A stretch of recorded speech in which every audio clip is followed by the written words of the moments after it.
तुम चलने का हौसला तो करो, राहें बहुत हैं। तुम कांटों की फिक्र न करो, तुम्हारे साथ दुआएं बहुत हैं।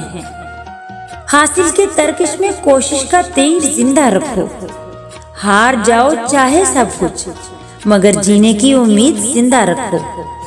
सिर्फ एक बहाने की तलाश होती है, सिर्फ एक बहाने की तलाश होती है, निभाने वालों को भी और जाने वालों को भी।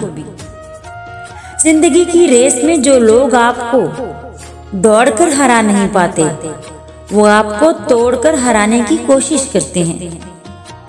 कभी कभी हम रिश्तों में लिहाज रखते रखते बहुत सारा जहर अपने अंदर उतार देते हैं। ऐसे में हम खुद को मारकर अगले को जिंदा रखते हैं, लेकिन हमारी कदर फिर भी नहीं होती।